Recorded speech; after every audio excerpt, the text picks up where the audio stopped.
Hello friends, मी आहे शलाका देशपांडे. माझ्या चॅनलमध्ये यूट्यूब चॅनलमध्ये तुमचे स्वागत आहे.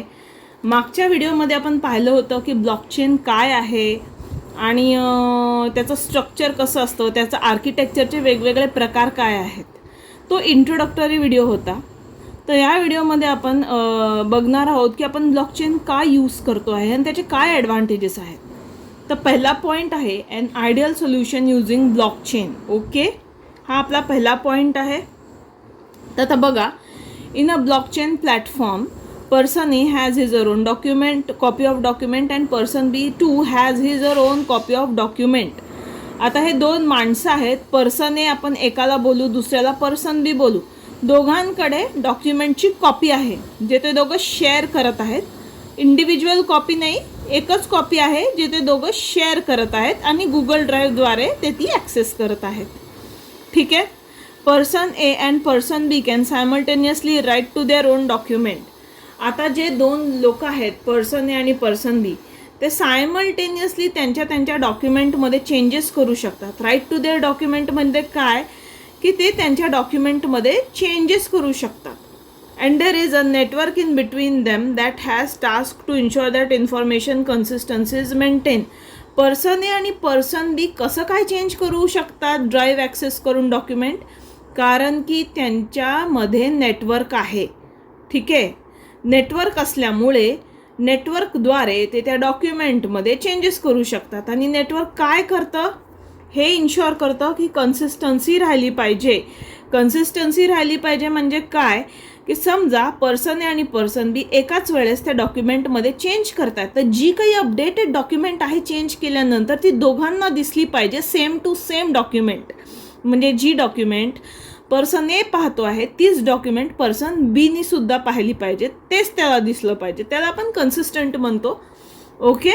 नाव both of them can independently write their own personal copy and blockchain platform will ensure that they are entering inside the document is getting synchronized with each other and with the time. आता इथे बघा, आता पहिल्या पॉईंटमध्ये आपण असं पाहिलं की ते दोघं सायमल्टेनियसली डॉक्युमेंट चेंज करत आहेत. पण समजा त्यांना इंडिव्हिज्युअली चेंजेस करायचे आहेत डॉक्युमेंटमध्ये. फॉर एक्झाम्पल, आता दोघं ऑफलाईन आहेत, मधूनच पर्सन एला सुचतं की ह्या डॉक्युमेंटमध्ये हे चेंजेस केलं पाहिजे, पण नॉट नेसेसरी की पर्सन बीला पण तेच सुचेल. तर पर्सन एला इंडिपेंडेंटली काही चेंजेस करायचे आहेत तर ते इंडिपेंडेंटली सुद्धा चेंज करू शकतो. ते ऑनलाईन जाऊन डॉक्युमेंटमध्ये चेंजेस करू शकतो. ओके. आता हे जे डॉक्युमेंट आहे, जे शेअर डॉक्युमेंट आहे, ते सिंक्रोनाइज्ड आहे. ओके. ब्लॉकचेन नेटवर्क इन्श्युअर करतं, म्हणजे ब्लॉकचेन नेटवर्क ह्याची काळजी घेतं की ती डॉक्युमेंट जी आहे ती सिंक्रोनाइज्ड आहे. म्हणजे समजा पर्सन एनी इंडिव्हिज्युअली काही चेंजेस केले तर ती अपडेट होऊन झालेली डॉक्युमेंट पर्सन बीला एला दोघांना दिसेल. ओके. आणि पर्सन बीनी जर काही इंडिव्हिज्युअली चेंजेस केले तर ती पण document, updated document person A B दोघांना दिसेल. Both of them will be able to see the most updated copy और they will be able to update over the most updated copy. ठीक आहे. जसं की मी सांगितलं की जी अपडेटेड कॉपी आहे ती ते दोघांना दिसणार. ठीक आहे. आता आपण ब्लॉकचेनचं आर्किटेक्चर बघूया कसं असतं. In a typical blockchain architecture every individual node maintains local copy of blockchain global data sheet. आता असं अज्युम करा, ब्लॉकचेन नेटवर्कमध्ये काय असतं हे तर मी तुम्हाला सांगितलं असतं. काही नाही, काही नोड्स असतात. आपण as a small network consider केलं तर 5-6 नोड्स कन्सिडर करू आणि ते कम्युनिकेशन लिंकद्वारे कनेक्टेड आहेत हे आपण कन्सिडर करू.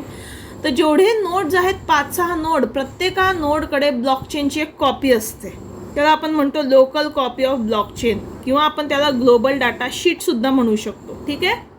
क्लिअर. तर आता प्रत्येका नोडकडे ब्लॉकचेनची कॉपी आहे, ग्लोबल डाटा शीट आहे. ठीक आहे. The system task is to ensure that all these individual copies are consistent with each other.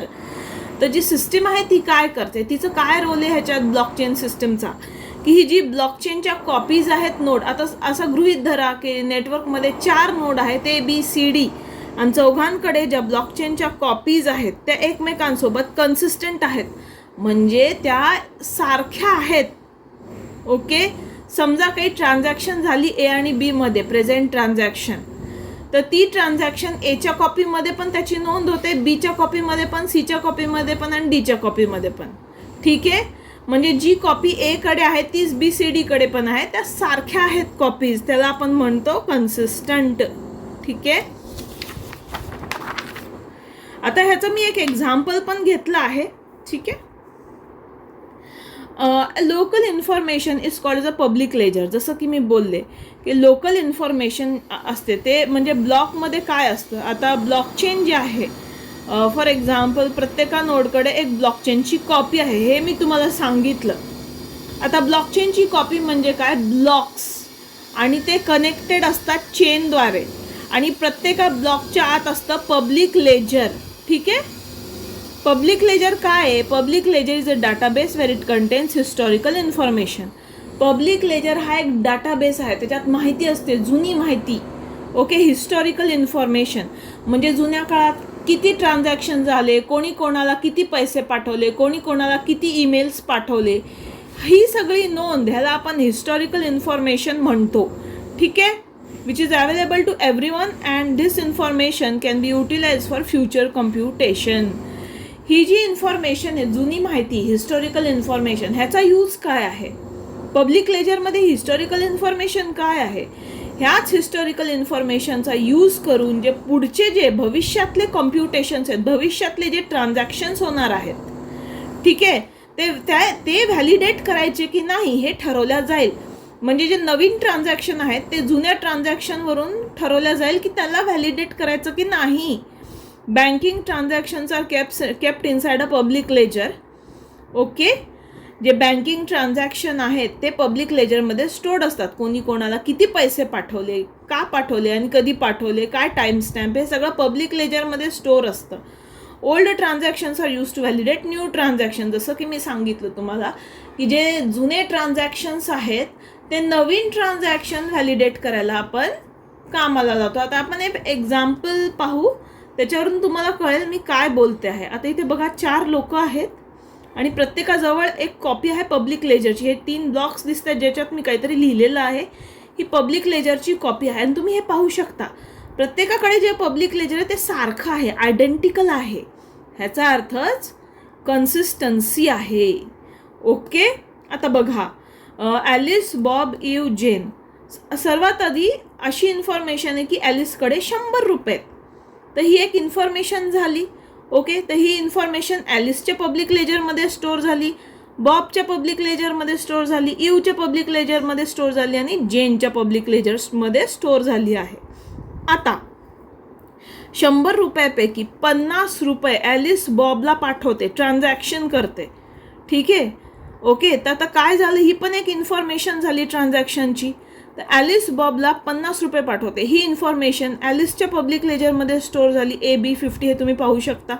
तीच इन्फॉर्मेशन AB50 बॉबच्या पब्लिक लेजरमध्ये, जेन आणि इवच्या पब्लिक लेजरमध्ये पण स्टोअर झाली. आता नंतर बॉबकडे आता किती पैसे आले, 50 रुपीज, जे त्याला ॲलिसने सेंड केले होते. ठीक आहे, आत्ताच. तर बॉबनी त्या 50 रुपयापैकी 30 रुपये इवला सेंड केले. ठीक आहे, तर आता ही एक नवीन इन्फॉर्मेशन आहे. परत ही इन्फॉर्मेशन अपडेट झाली, बॉबनी इवला 30 रुपये सेंड केले आणि इन्फॉर्मेशन तेव्हाच एंटर होते जेव्हा ती व्हॅलिडेटेड असते. आता 50 पैकी 30 रुपये तो देऊ शकतो, ऑलरेडी त्याच्याकडे आहे तर तो देऊ शकतो. ठीक आहे, तर ती इन्फॉर्मेशन सगळ्यांच्या पब्लिक लेजरमध्ये अपडेट झाली. आता पहा, ॲलिसनी बॉबला 50 रुपये दिले होते आणि त्याच्या आधी तिच्याकडे 100 होते. तर आता तिच्याकडे किती राहिले, 50 रुपये. पण ती काय करते आहे, ॲलिस जेनला 80 रुपये सेंड करायचा प्रयत्न करते आहे. तर ते ट्रान्झॅक्शन कॅन्सल होणार. तुम्ही पाहिला इकडे क्रॉस. का कॅन्सल होणार, कारण की तिच्याकडे फक्त 50 रुपये आहेत. ती 80 रुपये कसे पाठवू शकते आणि सिस्टीमला हे कसं कळतं, जेव्हा ट्रान्झॅक्शन होते आहे त्याच्या आधी सिस्टीम पब्लिक लेजर रेफर करते.